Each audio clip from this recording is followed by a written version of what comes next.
Hello, everyone. Today we have with us IBM colleagues from Romania and from EMEA, from Europe. They are going to talk with us about cloud-enabled financial services in the DORA-compliant era. So there is let's say, a fine line between DORA requirements in the financial sector when it comes to cloud.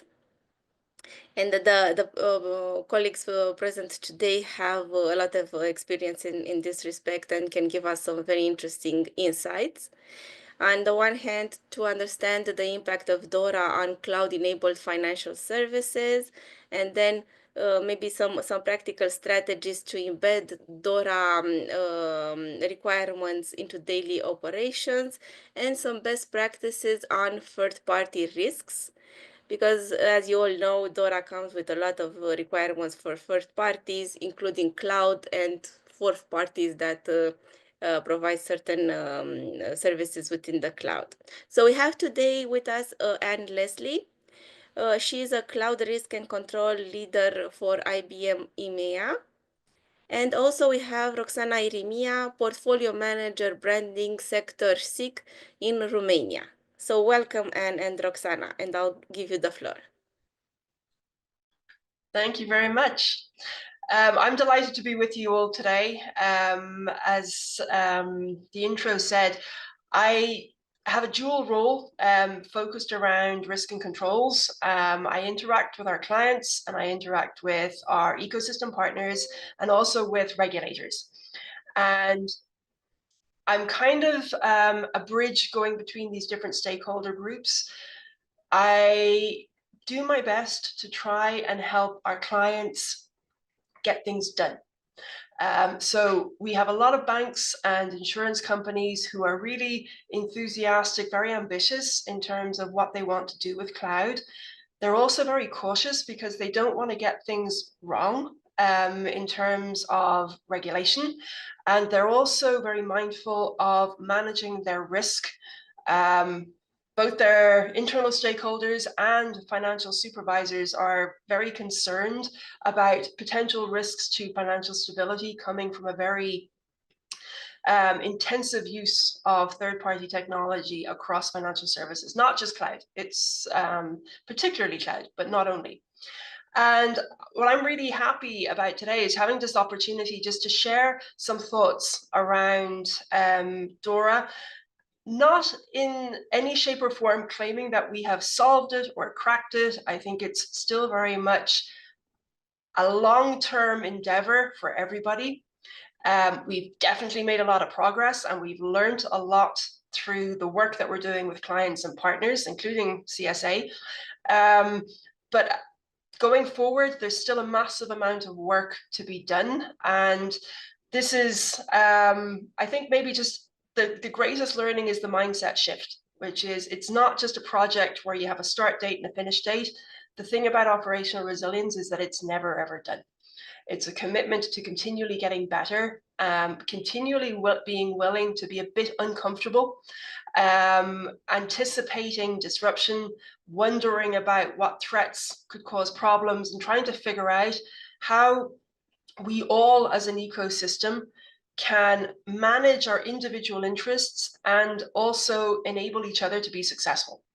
So I'm just going to bring up some slides just to talk you through this a little bit. Second minute. And I think this is, I start with this a lot. For me, this is really the starting point of everything. It's a willingness to accept the reality that at some stage, no matter how robust something might be, everything breaks. And it's not about pointing a finger of blame at anybody. It's just a reality. Even with the best intentions, at some stage, things happen that we haven't planned. And being willing to embrace that and say, we need to be able to anticipate and respond and recover no matter what, and it shouldn't scare us. We just need to be willing to be uncomfortable. And there's a huge cultural element in this. certain organizations are more willing than others to hear the good news or the bad news of difficulty and problems. And I really encourage leaders to communicate to their teams that this is the mindset, this is the kind of the guiding principle going forward, and that we will all be much better equipped if we're willing to acknowledge that sometimes bad stuff happens, things do break, but if we plan for it and organize ourselves properly, we can always emerge from it quite successfully. Now, I'm not going to spend too much time on the pillars per se. My remark mainly on this is anecdotally, my observation from the work I do in the industry is to say that the programs that seem to be delivering the best results and the most value are the ones that go deep on each pillar, but they are tightly coupled, in that there's not a siloed approach to each pillar where it's been delegated to teams who don't know each other, where there's not much communication, where it's being run in parallel but very separately. More and more, what I'm observing is that when programs are coming together and where organizations are beginning to get more comfort and feel more value from the investment they're making in DORA, these topics are being dealt with by subject matter experts in a way where I say they go deep because it's necessary, but they also go across. And they talk to each other, they share information, they share learning, and the investments and the progress that's being made in each pillar is mutually reinforcing across the board.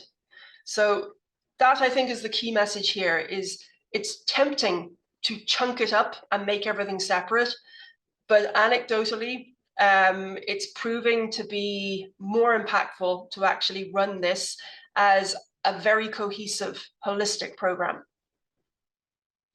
Now, another thing that I've observed is that people are understandably feeling overwhelmed. It can feel like a very, very complex topic, and the human response is to go, oh, how do we simplify? Where do we start? My best advice, again, from projects that I've done myself and from a lot of conversation with people in the industry, is to say, assess what you've already got, where you're good, and accentuate that. Don't overly focus on the gaps unless they are identified as critical, unless they are really exposing you to potential harm. A good place to start so that you can get people on board and show progress and rally people's motivation is to give people hope, almost by accentuating where you're already pretty good. But there is a but. Be honest about the gaps. Everybody has gaps. There is no shame in having gaps. The whole point of what this initiative around DORA is aiming to do is to drive clarity about where the gaps are and prioritized remediation, so that we're not aiming for perfection across the board. It would be both unattainable and not necessarily very useful. What we're going for is a really pragmatic, risk-based approach, and to use the language of policymakers and lobbyists, something that's proportional.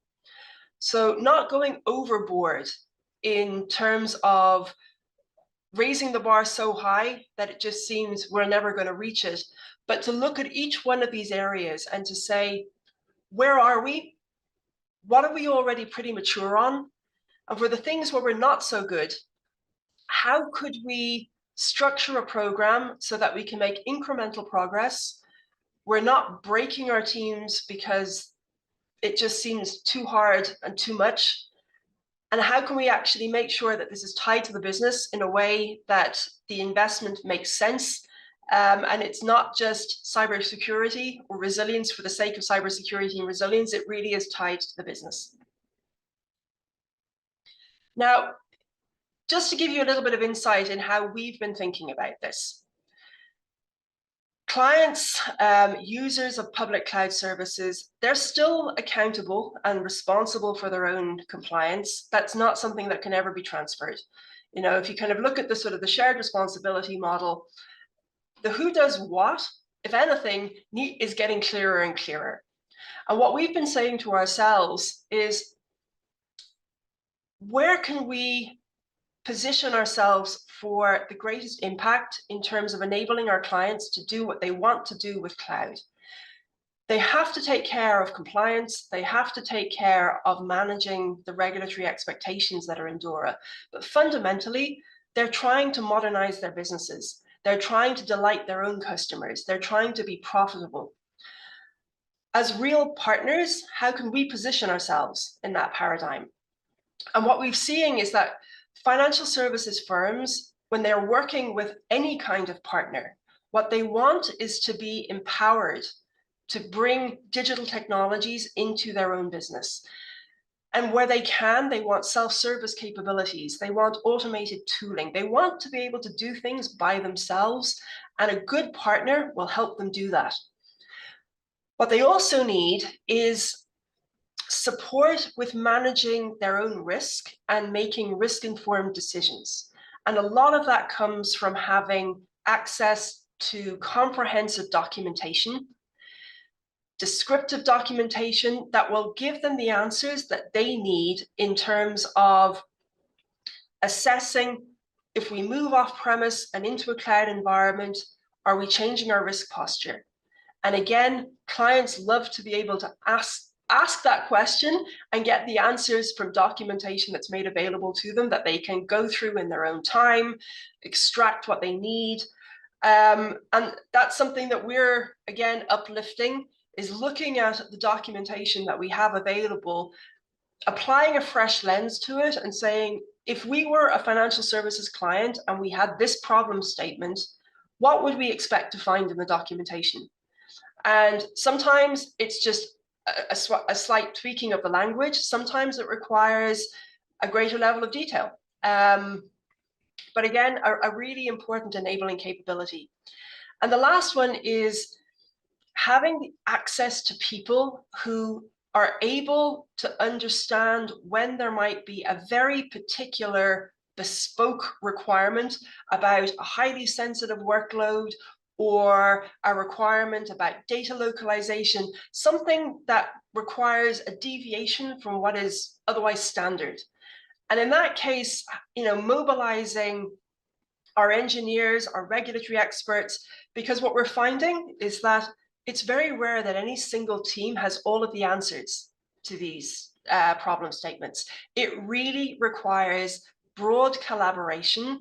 And I think what we're finding on our side in IBM is replicated and reflected in what firms themselves are finding. There's a whole new level of collaboration between different skill sets, people who may not know each other, people who may not have needed or sometimes wanted to collaborate with each other up until now, to come up with a really sustainable, outcome-oriented approach to this particular topic of resilience. It's very much a team sport. It requires risk and compliance and legal and product teams and business teams, all of these people coming together, sharing their perspective. There's often quite a lot of friction initially in those conversations when people start to get to know each other, understanding each other's perspectives. But that's part of the learning that I think our sector is going to go through over the next months, possibly even years, as we all try and figure out where we sit in relation to each other and how we can all manage, again, our own interests while at the same time making the sector stronger. And may I have a question, please? Of course. When you were talking about documentation, are you referring to internal documentation that our customers might have, or documentation, or meaning the banking sector in this case, or documentation that we might find elsewhere? I don't know, generic publications or the law itself, or it's primarily, what I'm referring to there would be descriptive documentation about how the cloud provider is architected and operated, how we manage our own compliance, how we manage security, how we think about risk, so that when clients are trying to evaluate and assess what it means in terms of their own risk of moving to the cloud, they have the answers. Mm-hmm. Okay, so our documentation, and when you said that different people coming together and working now together, would they also, or the departments, would they also bring this documentation, or is just about our documentation in connection with the customer requirements? What will typically happen is that, so the documentation that I'm referring to here is very much linked to the cloud services. Right now, there's a separate set of documentation which could be contractual, for example. And that's also a really good example of where there is a crossover of expertise. So lawyers typically will be responsible for drafting contracts, but to make sure the contracts reflect operational reality, there's an interaction with the product management teams, for example. And it's that kind of cooperation and partnership, which is happening also in financial services firms, where operational teams, cloud engineering teams would be saying, well, here's what it looks like on the ground for us. And they could be talking to their own legal and procurement teams, explaining to them what might need to be in a contractual agreement so that it reflects the operational need. It's just that kind of bi-directional flow of information and expertise, where specific skill sets take care of particular tasks and they have ownership of them, but they're informed by different stakeholders. And it's the combination of all of those different stakeholder groups and that shared expertise that makes something fit for purpose. Thank you.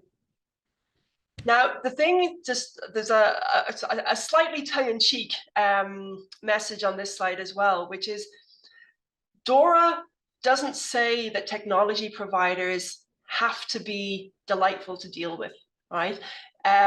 It does put certain obligations on technology providers, but how a provider shows up is a choice.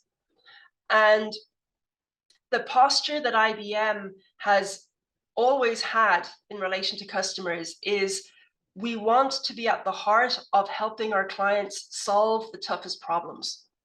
So our role here and the behaviors and the assets that we're rolling out are all sort of calibrated against that, the desire to help our clients solve their toughest problems and achieve what it is they want to achieve for their business. But there's nothing in the regulation that says you have to behave like that.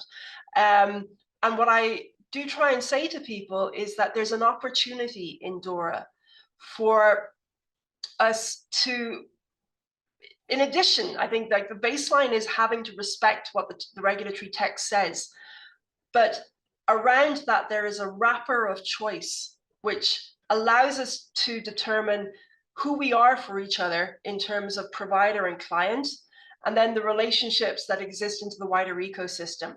And I'm just really encouraged by how our internal teams are kind of rallying around this, and what I'm seeing as well in the industry, the fact that we're even having this discussion today, coordinated and championed by CSA, that's the kind of ecosystem collaboration that's really, really powerful. And I'm really hopeful that we're going to see more and more of.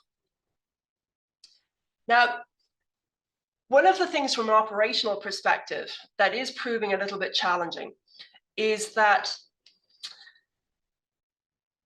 we as a technology provider take security and risk and compliance very seriously, and we always have. So this is just a representation of how we manage ourselves, right? So from our sort of the SaaS applications through to the physical data center and the infrastructure that we have, just a representation of how we harden it all so that it's fit for purpose, it's robust. What we're noticing is that clients will sometimes come to us and they'll ask us about this. And it's not that it's irrelevant. It is absolutely relevant. But in the context of DORA, the resilience of a provider needs to be seen in the context of a client's business process. And it's something that's proving really difficult for a lot of firms, is identifying the critical functions, identifying the most important business services, and mapping out end-to-end what that looks like with all the process steps and the dependencies and the technology and the people. And if anything, I think one of the big investments going forward that will pay off, now it's hard, it's a lot of work, but enterprise architecture, investing in enterprise architecture so that there are representations of where technology sits in an organization and how processes look and where value is created. Because nothing that we deliver really sits in isolation. And for us to be able to add value to our clients and to help them meaningfully with how they're approaching DORA, we need to understand more and more and in really granular detail where our technology sits on the client side and what business function it's enabling. It could be payments, it could be treasury, it could be mortgage drawdown. But when we're looking at where a cloud service is being used to deliver a for-profit service in a financial institution, that's where the resilience of our technology comes into play. But the collaboration to share the client view is absolutely key. And it can be sometimes a little bit of a difficult conversation to try and bring clients to the point where they can share with us this work, right? When they've identified their critical operations, they've set the tolerances for disruption, they've mapped out all of the resources and dependencies in their business process flow. And then, because it's a cyclical thing, they're testing, they're learning, adapting. And when I spoke about the documentation, for example, that we provide, yes, generic guidance doesn't mean it's not valuable, it is, but we can add so much more value when there is partnership at a higher level of detail in relation to the business focus and the business context. And I think this is going to be one of the pieces of work that the industry across Europe will keep on refining over the coming year, that work around really honing in and prioritizing what is most critical and what would be the most impactful to a financial institution if there was disruption to it. May I jump in with the question? Of course. Okay. Okay. Yeah, I want to ask you, in terms of identifying the critical and important functions and applications, have you seen in practice the business impact assessment being used as well alongside the enterprise architecture as a tool? Yes, absolutely. I've seen a spectrum of things, right? At the maybe the top end of what I think is the most appropriate and maybe best in class, a smaller number of firms. What I've noticed is that the firms who have managed to carve out a view of what they consider the most of what they consider the most critical, it tends to be financial institutions where there is a head of resilience in the C-suite or reporting directly to the C-suite. And it's an individual who has long-standing experience in that bank or insurance company, and they know the business really well, and they know the IT organization really well. And because they have that insight, they've been able to use their authority and their relationships to actually push the organization to get really disciplined about saying, we'd love to have everything to a gold standard of resilience, but we can't, we're going to carve out this. And even in some really, really big banks, out of everything that the bank does, I can think of one where they've carved out, I think, 30 critical business services. Mm-hmm. And they're focusing on those. And they've done what you mentioned, which was leveraging publications coming from, I think it was the Financial Stability Board in 2013, about the resolution of banks, where there was the first level of work that was done on critical functions. They've done business impact assessments. There is a methodology, a framework methodology that is repeatable about how to think about it, how to do it, and what to do next once you have arrived at that short list of services. So yes, absolutely, there is a very disciplined approach. At the other end of the spectrum, there are the firms where the DORA program has been delegated very, very far down into the IT organization. Now, I'm not here to criticize anyone. If I was running a program personally, I wouldn't do that. The reason being is that having C-level support for something like this, I think, is a critical success factor. And the level of the level of visibility and the lens that the IT team will bring to this is tending to focus on the resilience of technical components rather than on the resilience of a business process. And it just means that the granular level of detail, it may not be answering the problem statement. That's the danger with that approach, which is you could test, for example, the resilience of a particular element in a process, but it's not because that element is resilient that your process is. So it is really important to actually get clear about what the scope is. And the other danger is, some people are very risk averse. Some organizations are very risk averse. And because they fear getting it wrong, I've seen certain organizations going, we've just made everything critical. Yeah, that was actually my next question. We've seen organizations that put like 100 critical functions. Yeah, yeah. So my take on that is possibly, but it's unlikely. And just the danger again is it becomes unmanageable.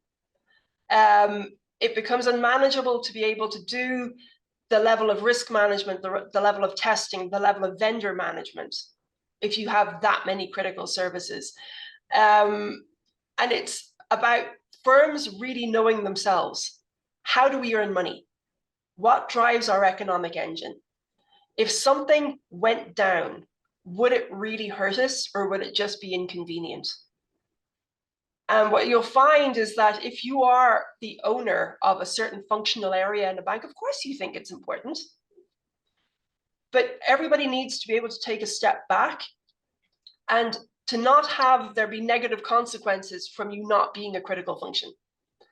And I just think that that level of prioritization going forward, proportionality, really risk-based, and having the discipline to know what is critical as opposed to what is nice to have. Yeah, so look at the bigger picture rather than focusing on each department. Yeah. And just being really clear that we're talking about the same thing. One of the things I have found useful in projects that I've run, it can sound, like unnecessary effort, but I often just put in place a glossary, a shared glossary of, okay, these words, we use them a lot. What do they mean? And do we all agree on what they mean? Something, for example, like end-to-end testing. We can all think we're using the same words and it means the same thing, and then you're 3 months down the line, you realize, oh no, but hang on, that's not what we meant at all. So just a tip from lived experience, it can be very helpful just to make sure that words that come up a lot, that with different stakeholder groups, we're all aligned on what they mean, and that there is no discrepancy in understanding. Yeah, very good tip. Thank you. Yes. Also, I mean, if I may add, we have learned this through the years, that terms definition and setting them in stone, so to say, is very important in any kind of law when we apply any kind of law. Actually, working on such big initiatives is or alignment with laws is very important to define and have them written somewhere such that everybody has the same understanding. Yeah. So just on this, it's not to sort of, plug IBM Cloud or try to sell it to anybody. It's just to explain how we've been thinking about it. In terms of no matter what happens, because when we were first thinking about this, the DORA regulation and the texts weren't finalized, and yet we were being asked questions. So the way we were thinking about it was, what can we do and what can we put in place that no matter what will always be valuable, that no matter what, they're always going to help, even if there is a last minute change in what the regulation says. And we approached it in terms of capability domains and an organizing principle, right? So we've got risk management, design, operations, continuity, and recovery. And what we're aiming for with each one of these is a target principle. So for example, with risk management, we're trying to deliver clarity. Clarity in our contracts, clarity in our documentation, clarity in working with our clients about what are the most important and critical functions, that kind of thing. For design, we're always looking to give clients as many options as possible so that they can almost choose their own adventure, right? In terms of the characteristics of their workloads, what is most appropriate for what they're trying to achieve for their business in alignment with their risk appetite. Operations, we're always looking for stability. That's what we're aiming for. However, we're realistic, and to reiterate what I said at the beginning, everything breaks at some stage. Making sure that we are really disciplined, really well exercised, and that we are smart in how we're using both automation and our human people teams, and that's muscle memory. So that's running through exercises, doing tabletops, doing end-to-end testing, those kind of things. And it's a combination of using tooling where it makes sense and making sure that there is really tight collaboration between subject matter experts, practitioners. No tool is ever going to replace really smart practitioners who know what they're doing. Are there any questions on that just before I move into a more focused example of what we're doing? There is a question in the chat, and I was supposed to monitor those and so it's not specifically, I guess, on that. It's a more DORA related question. I can ask that now, or I can let you. Yeah, no, sure. So thank you, Karina, for the question. So DORA puts a lot of stress on cyber resilience, but in the end, IT resilience is at the bottom of the concept.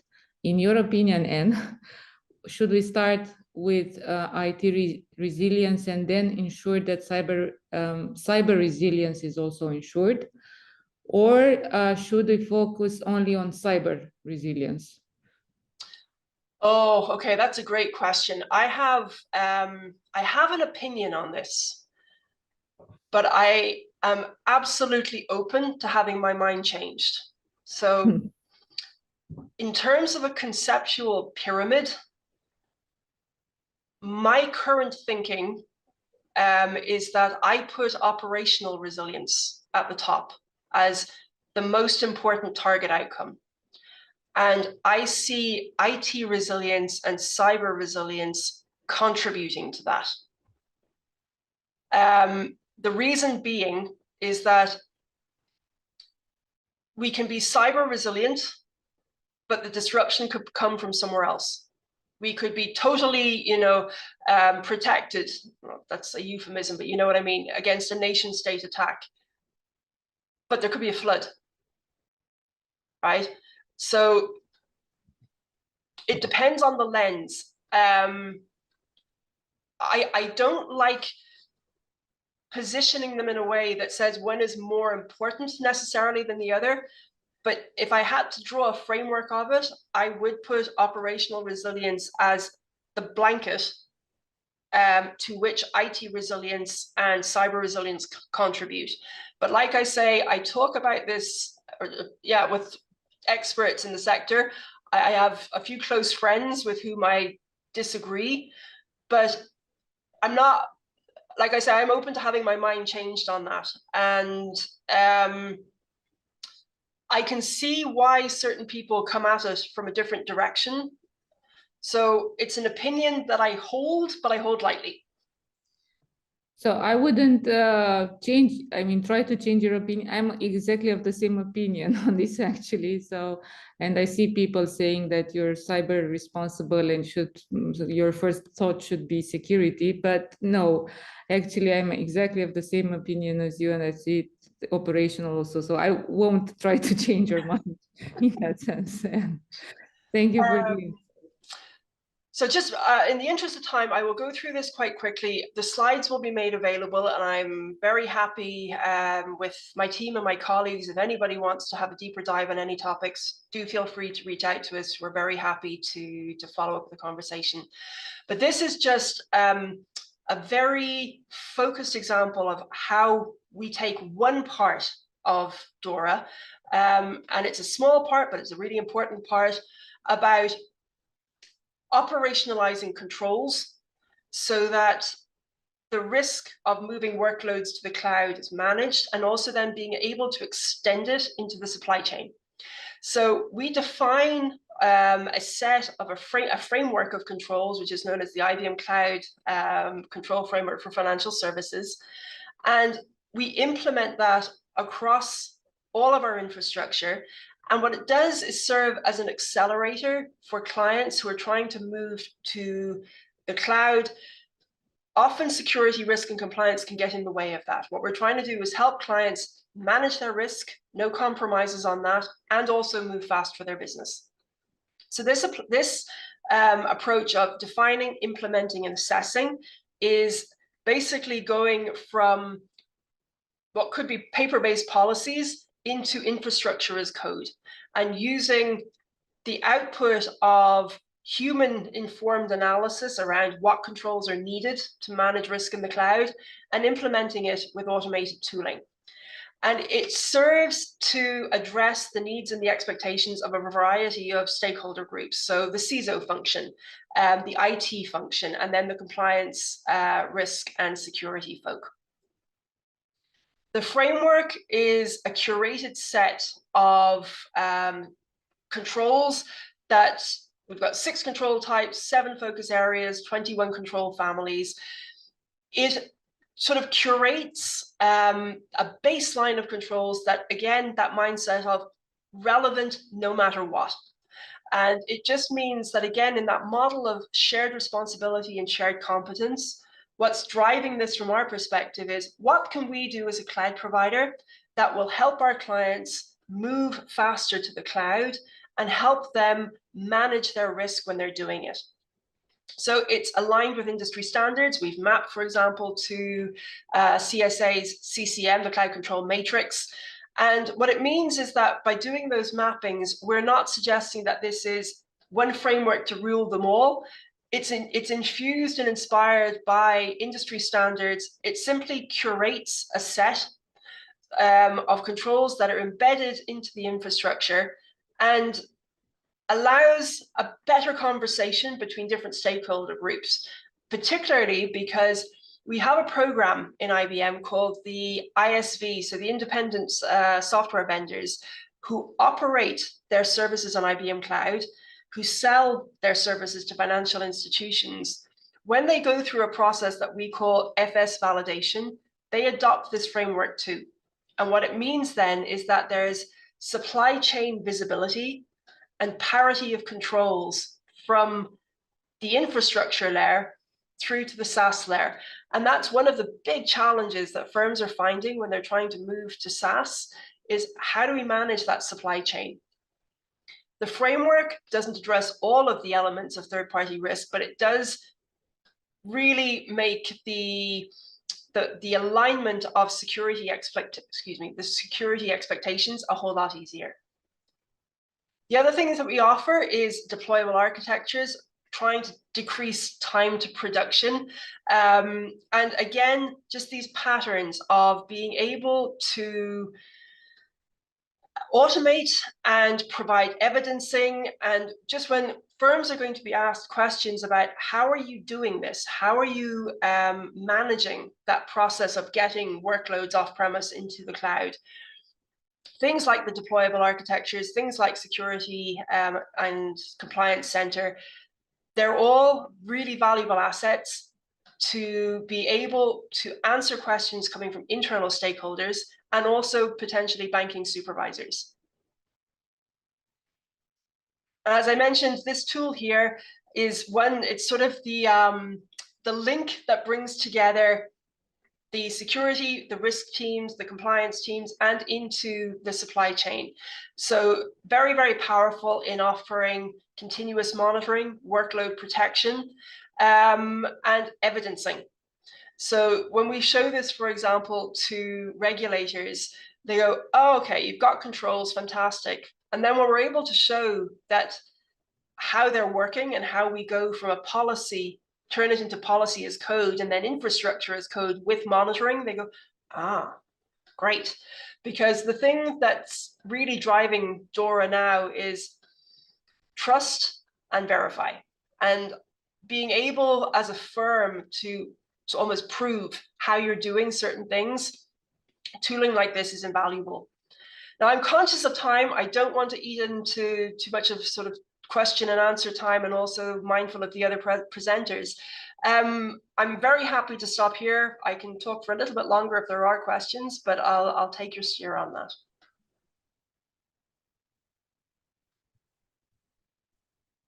So we don't have any more questions in the chat. Larissa, if you wanted to add anything. Yeah, I had just two short questions. One was, have you seen with DORA a reshaping of the way organizations view the risk register and how this is, let's say, created, maintained, or maybe the content of the risk register? I haven't any first-hand experience of that recently. I would be surprised, however, if DORA doesn't change that. I would be expecting that the presence of third-party risks will increase. And I am hopeful that in organizations where the risk management function is mature and where the culture allows it, that the risk registers may initially see a higher level of serious risks that get remediated. That's probably not going to happen everywhere because it's very culture dependent. However, the level of scrutiny coming from the European supervisory authorities, I think, will drive a change. If it's not driven voluntarily by the organizations themselves, my read of the supervisory landscape is that there will be a strong push coming from national competent authorities, coming from the European Central Bank, encouraging that. And the reason I say it is I've felt it for quite a few months now, but there was a really interesting headline a few days ago coming from the European Central Bank, not related to DORA. It was actually in the context of banking stress tests. But it's the same kind of mindset. And the European Central Bank has very strongly warned the European financial services sector, the banking sector, do not sugarcoat your stress tests. Do not submit information that is overly optimistic. What we want is an accurate view of where you're vulnerable. And I'm anticipating that there will be a very similar mindset in relation to DORA. So risk registers that don't have much in them, risk registers that haven't been updated, risk registers that don't have anything very serious in them, probably will be viewed with a high degree of skepticism. Fully agree. I was thinking that also the automation part, even the one that you show here for the compliance, can also help in certain aspects with this. Yeah, for sure. And also, I mean, it's one thing knowing where you're vulnerable. The next step is doing something about it. And I think, you know, there's a real space for intelligent tooling across the board. I'm just showing, you know, the IBM approach to operationalizing controls. But for example, there's a real opportunity to find a way of managing contracts, operationalizing service level agreements, and finding a way to make sure that across that full chain of we planned this is what's happening, and matching the two, and being able to report across the board on that. I'm quite excited to see how the industry gets creative in terms of bringing solutions to that kind of problem statement.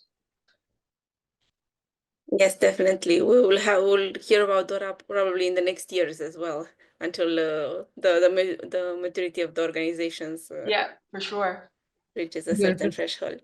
Yeah, we're just starting to see organizations really getting into this, although, yeah, we have already the deadline. Yeah. And I think that's, you know, that's another one of the topics that I was discussing with a colleague just earlier this week. Some firms brought in consultants to manage the readiness up until January 17th. And there's nothing wrong with doing that. Consultants absolutely add a lot of value.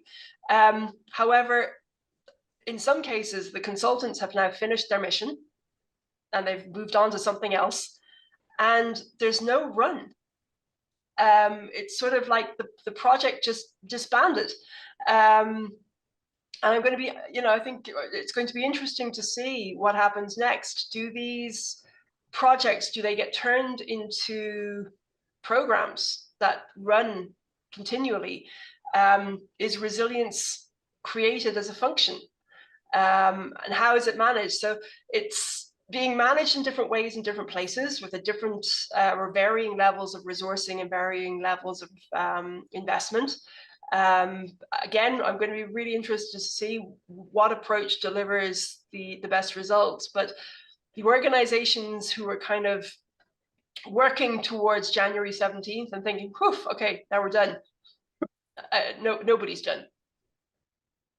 Yeah, it's a continuous process. Absolutely, yeah. Super. Thank you very much for your presentation. Very useful, practical insights. Thank you. And thank you. Sorry, Larissa, I didn't mean to interrupt. Yes, no worries. I wanted also to thank you for the interesting questions as well, for the intervention. Yeah, the presentation, yes, it was very interesting. Thank you, Anna. My pleasure. Thanks for inviting me. Sure. So Okay. now we'll pass to the second speaker for today. So Roxana, the floor is yours. Thank you very much. First of all, I would like to thank you for the invitation.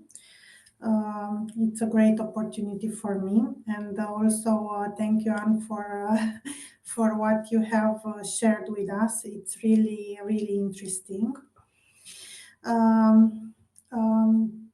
Just a short introduction about myself. I'm managing in IBM a banking portfolio on several client business units. In fact, it's a large French international bank who is doing business with IBM in Romania. I work for them since 2014, and in general, I have a very large experience with French clients, and of course, we are trying to align in the best way to what they wish to put in place. Also on the security part, what I have noticed during those 10 years of working for for the financial and banking sector is that the client is putting a great emphasis on the security part, audits, compliance, and sometimes it's more important to obey all the security regulation than to to deliver projects. So this is one of our main priorities we need to execute without any exception. I try to share also the presentation. If you can see, please let me know. I hope it's fine. It's perfect. Yes, it's Okay. Thank you very mode, much. the presentation mode. Yes, yes. What I would like to share today with you is a general understanding of a DORA framework and of the cyber security regulation in general in Europe, cross-regulation harmonization, scope, applicabilities, components, and timeline. And of course, what we have done here in IBM Romania for our client related to DORA implementation. As mentioned before, DORA is setting out uniform requirements for the security of network and information system for companies and organizations operating in the financial sector, but also not direct organization, but also third parties which provide ITC services to those financial institutions, such as cloud computing services, software solution, or data analytics service. Just like a general comment, in the past 5 years, we have executed for this client a lot of migrations on cloud. Basically, our client is the largest consumer of IBM cloud services, so they have chosen IBM cloud as the main provider of cloud, and they are doing an intensive campaign of cloud migration, including modernization, lift and shift. So the I would say the standard PaaS before or IaaS DMZR migrations into IBM Cloud, which is also a great opportunity for us, like IBMers, to work on such, I would say, a friendly solution for us. Going back to DORA, DORA creates this regulatory framework of digital operational resilience, where all the financial entities need to make sure they can withstand or respond and recover from all the ICT related disruption and threats. All those requirements are the same, so are homogeneous around across the European Union and for all the financial institutions and subsector.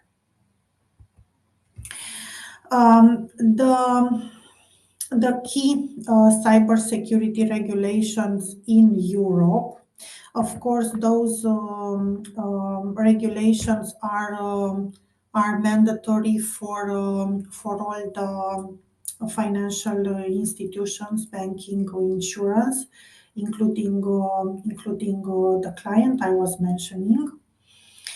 The majority are general for the European Union as region, but there are also some specific regulations for Germany and UK. I have put here the list. So for the European Union, the Cybersecurity Resilience Act, aiming to improve the cybersecurity of critical infrastructure and digital products across the European Union. Then DORA, which is the Digital Operational Resilience Act. The key focus is to strengthen the operational resilience within the financial sector, focusing on cyber risk management. So this is, I would say, a framework which use a lot of insights from the financial sector risks. And the EU Cybersecurity Act, which establish the cybersecurity certification and enhance the role of European Agency for Cybersecurity. As mentioned, there are specific rules for Germany, which is Germany IT Security Act 2.0, and for United Kingdom, UK Product Security and Telecommunication Infrastructure Bill. DORA was a thing for those cross-regulation harmonization as part of the European Union broader digital finance strategy, meaning to have a single market for financial services from a digital point of view. Of course, this regulation is compatible with the previous existing financial regulation. The most, let's say, the most known remain GDPR. DORA incorporates cybersecurity measures that are compatible with data protection, as stated into GDPR regulations for the financial institution, but it also have compatibility with the MIFID2 for the ICT risk management, and also for PSD2, which is the revised Payment Services Directive. It is also incorporate the NIS2 directive, and it is integrated also with the EU Cybersecurity Act and the EU Data Governance Act. There are, of course, global harmonization efforts because DORA aligns with Basel Committee principles for operational resilience with ISO 27001, and also there are some recommendations from the Financial Stability Board. So a lot of efforts to accommodate the existing financial regulation and to be consistent with other initiatives in the European Union for financial services sector. Just a reminder regarding the scope. So there are, of course, all the financial institutions in scope of DORA, including the credit institution, central securities depository, payment, also everything related to electronic money, investment, crypto, um, credit rating, but also, as I have mentioned previously, DORA is also checking all the third parties provider that provide information services to the financial entity. So it's not only the direct company, but also the third party, which is in scope of DORA regulation. What it's important to say that DORA is built on 5 key pillars, which try to cover all the applicability for this regulation. So the ICT risk management requirements, ICT incident reporting, digital operational resilience, third-party risk management, and information sharing. I have put here also the key components. I will not pass through all of them. It's those key components are meant to cover all the resilience standards for the financial institutions. The testing part, which is a significant part of the framework, and I will try to detail a little bit the digital resilience testing, including the penetration testing, vulnerability assessment, stress testing. This is quite important and I would say for the financial institution a mandatory step in order um, to monitor their IT application portfolio, the third-party risk management, information and intelligence sharing, um, governance and oversight, supervision and enforcement, and also cross-border collaboration. The timeline for DORA implementation, probably you remember that the first discussions for this regulation started in 2022 when the regulation was approved end of the year and became effective in January 2023. The companies, the financial institution had basically 2 years to prepare and to put in place all the measures to be compliant. And this year in January came into force, and we need to stick to those regulations. In case you need more information, I have put here also the sources which are available.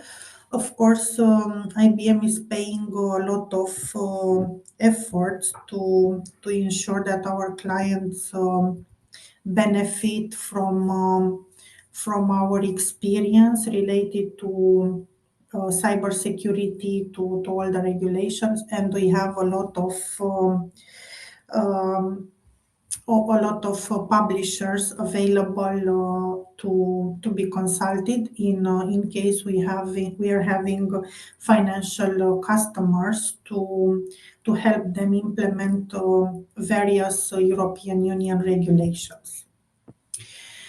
I will try to speed up, but let me just take a few minutes to describe the client context. So the 12th addendum, called as DORA addendum, signed at 1st of June last year. um, was outlining the modification between our client and IBM in order to ensure the alignment to DORA regulation. So we have created an addendum to the security contract to take into consideration DORA. And this addendum extends the existing contract until January this year. DORA is focusing on the operational resilience, and the amendment applied to all the IT services into the contract. And that only services critical to the client resilience fall under the new compliance requirements. Just to give you an idea of the complexity and the importance this client represent for IBM Romania, I can share the fact that we are working for this client with a portfolio of 330 professional. We are covering a lot of business units of the client and a lot of technologies with teams from Bucharest and Timișoara. Our main focus and our main value resides in providing to the client a high quality of services, including related to the cyber security, in general respect of the OWASP rules, to respond, to have a very low defect rate, to be compliant with the cyber security tools on a variety of technologies. A lot of technologies we are using are open source, and we need to be very careful related to the security issues. I will skip this. It's only regarding the project evolution. We are delivering a full range of services to create value to the customer. Also, the delivery activities are split into business units, but also into various layers of technology. The majority are Java, web technologies, cloud, which is a big part of the activities, .NET, Oracle, architecture, testing, technical support, but also other services, meaning security services, which are a big part of our activity, risk and compliance. We are focusing for our client on the quality of the services, security, client satisfaction, partnership. Since the very beginning, we have put in place for them a quality plan, which is subject to a continuous reinforcement for our teams. So we are monitoring the code quality by the code audits. We have the Sonar Cube who is turning on each release, and we need to keep a very good quality of the code. The cyber security tools which are implemented full for this financial client, Nexus and Fortify, Nexus IQ and Fortify, they are included in their CI/CD pipeline, and they are turning each time. And before putting anything into the pre-production and production environment, we need to be fully clear from a cybersecurity point of view. Also, the architecture technical standard related to the clear code principle. It is also very important to say that everything we are delivering respect the clear code principle, and this helps also with the security part, testing, and also the technical legacy reduction, which means that the client try to align the application portfolio to the newest technologies. So this is also a way of reducing the cybersecurity threats or attack. For all those type of activities, of course, we are keeping the KPI or SLA in place, but also we have a dedicated DSMP, a team at account level, and also various consultants on the client entities. The security measures of DORA, described into the 13th article,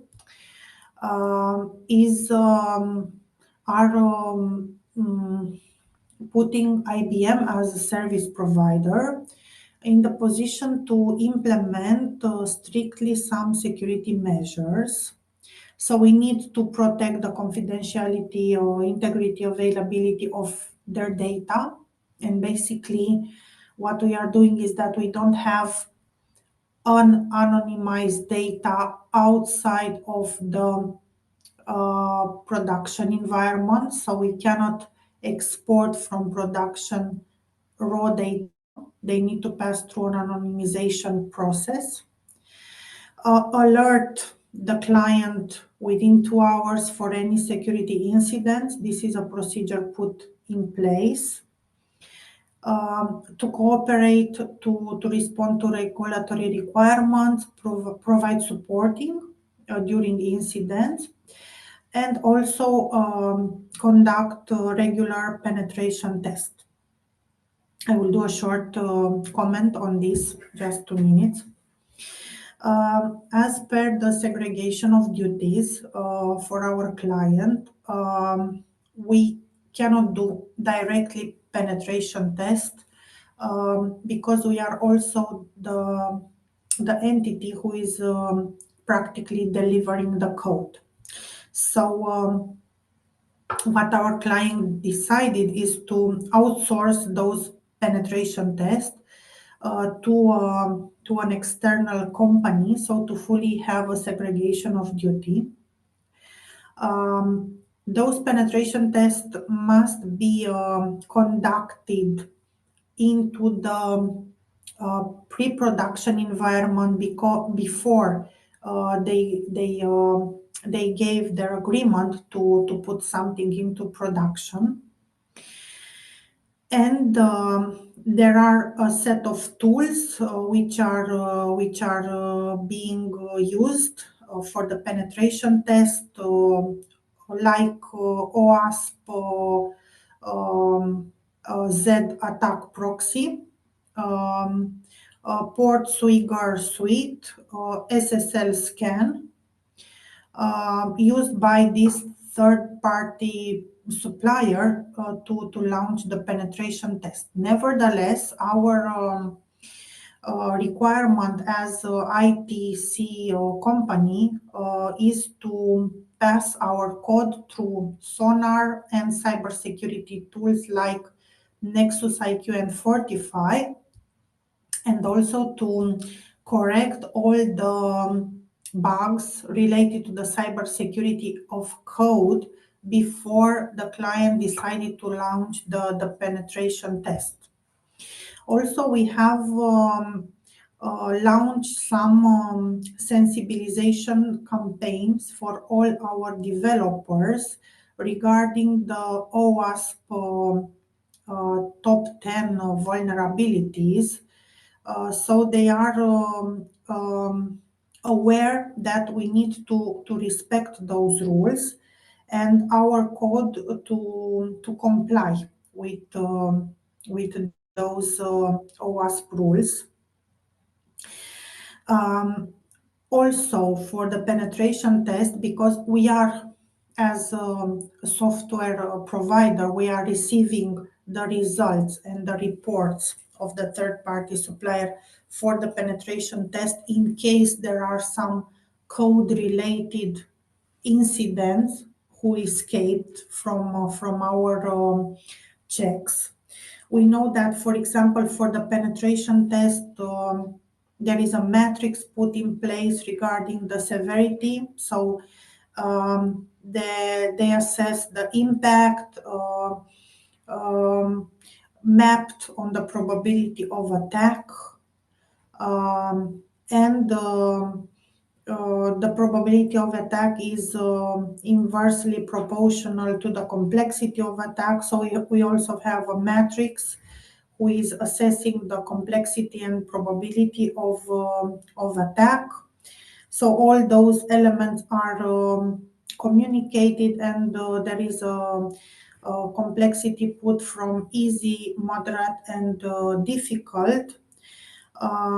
We also are aware of the rules of the penetration test. We know that all the application and the API are pen tested annually in the production environment. And the client is putting also a sort of list of priorities for the application to be audited into a penetration test. So the process is quite important, and I think this part of conducting regular pen testing is structural for the DORA framework, and something we are very careful of. Then the incident and risk management, very quickly. What is ICT incident and what is a major ICT incident? And this is those two definitions, of course, takes into consideration the impact and the critical functions or network touched by the incident. We also have incident management procedure related also to the reporting of the incident. For example,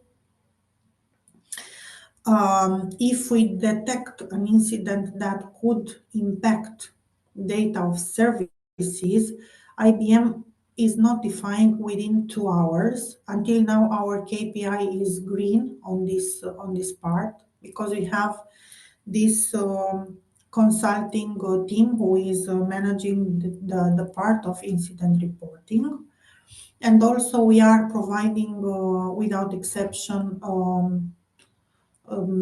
support into managing and solving the incident.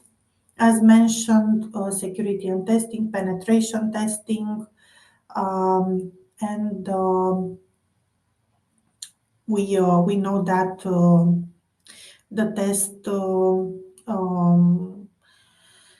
are done in compliance with DORA articles, and also the security standard which are in place. I have put here also the new DORA requirements related to the penetration testing, which is done every 3 years for all the applications, and yearly for the priority 4 and 3 application in the case of our client. Audit reports, remediation plans, and reporting. And also the review of what we are, an overview, sorry, of DORA implementation on our client. Incident management, penetration, audit and compliance. We are allocating 20 man days for audits. We are assessing the subcontractors under DORA framework, and also the contractors may be subject to regular audits. I think I'm still on time. Thank you, Roxana, for the interesting. It's interesting to see a use case actually how things are done in practice and with the, let's say, streams of activity and also the effort that was put by various teams to actually push the project forward. So very interesting. I had maybe one, actually two questions. I'm very curious. Did this client or other clients that you have prefer to do more lift and shift from on-premise to cloud, or did they try to rewrite the application to be more cloud native? It's a very good question. So we have seen different strategies. At the beginning, for each entity, we are starting with an assessment of the portfolio, where the client decided together with the IBM consultants on cloud which type of strategy they wish to adopt. For example, if they have um, applications out of the shelf application, let's say, it's more like lift and shift strategy. But if the application will perdure a long period of time, and I mean it's an application which is very very important, and they are seeing a technical legacy, so the application is becoming more difficult to manage with obsolete technologies. They prefer to adopt the modernization. And I think, well, they have, let's say, an intelligence architects team at client side. This I need to appreciate. And for example, at the very beginning, they have launched, so before we have started the cloud factories, they have launched some modernizations programs, I would say, because the modernization program, I don't know, took 2 years, at least 2 years, with several providers, including IBM. And for example, just to give you an example, they have decided to move to the latest version of Java, implement Spring, or implement Angular instead of JavaScript. So they have invested a lot to have their application up to date with the newest technologies. And then the migration to the cloud was very, very easy. And for all the new enhancements, we are doing them directly cloud ready. So this is one of our main strategy. We are seeing still obsolete technologies and various technologies, but for those, the first reaction is to do lift and shift. Yeah, super. Yeah, that was mine. Yeah, you answered also my other question of if from now on they build native cloud native solutions and have the CI/CD pipeline in the cloud. Okay, so that's Yes. very good to hear from us at Cloud Security Alliance. Yes. Super. I'll open the floor if the other participants have any questions. There are no more questions in the chat. Roxana, if you can take one more question from me, that's okay. Yes. Thank you. So as we are the provider actually, and I think Anne or you said that there is not only an obligation on the financial institution, but also on the provider. What exactly are our responsibilities as providers, or what can we expect, or what should the financial institutions go to providers to ask for, and what should they expect from their providers? Okay. Yes, it's a very good question. Thank you very much. So, yes, DORA framework is impacting the financial institutions, but also the third party service providers. And those third party service provider could mean data data centers, cloud, and the financial institution has the obligation to have a due diligence before engaging the third-party providers. This is for sure. They need to put in place some service level agreements or SLAs and requirements for incident management, resilience testing, for example, to monitor on a continuous basis the third-party providers to be compliant with the resilience standard, and also why not have the right strategy in place to exit from the contractual relation to a third-party provider if DORA regulations are not respected. Yes.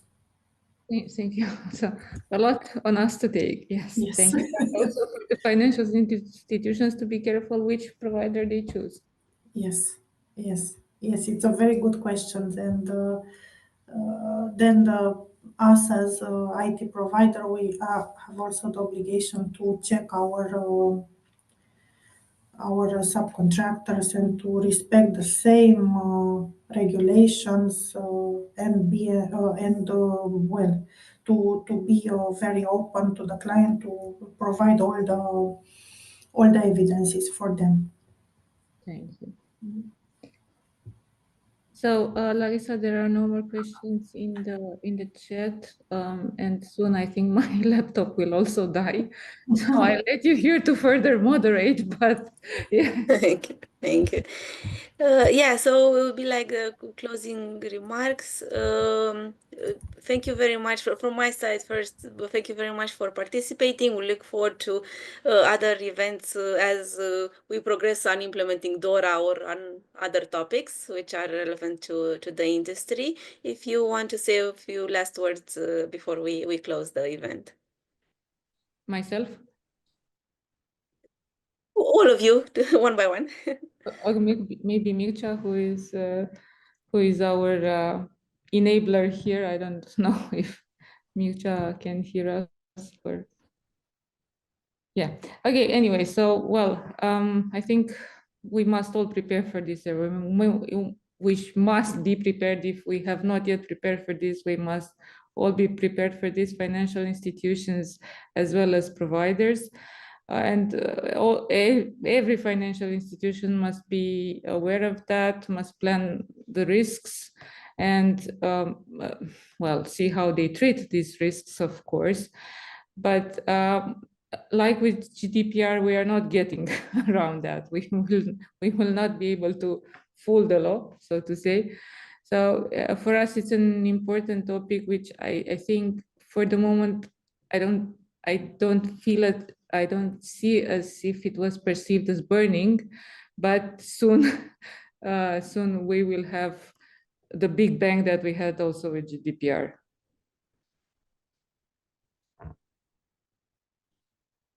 Yeah, and Sure. So I totally agree with that. I think we're at the beginning, and this was going to be a year-on-year effort. What I'm hopeful is that as time progresses and organizations get more comfortable and feel more confident and more mature, it will feel less of a burden and more, this makes sense for our business. That embedding security and having that level of clarity and the level of discipline and operational practices, people will come to realize that security that is pervasive throughout the organization actually serves the business in a very meaningful way, and it's not a tax on the business. thank you. Thank you. Roxana, if you want to.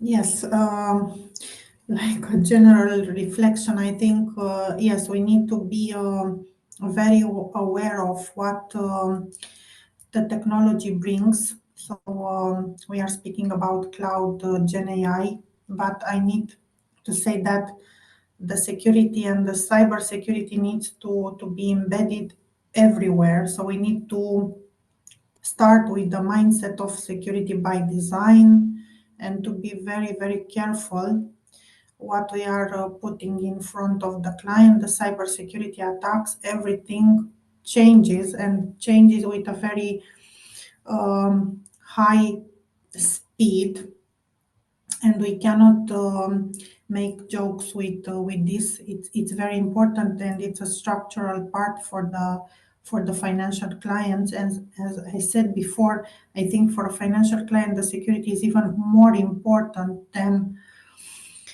the speed of delivery. It's very important to be aligned, fully aligned, and with zero tolerance for defects. Thank you very much. Super. Thank you very much. And thank you for your time. And a special thanks to Fernanda for facilitating the organization and the whole process. Thank you, Larissa, for having us. Super. This concludes our event for today. Thank you all for participating, and see you in our next events. Have a lovely evening. You too. Bye-bye. Bye.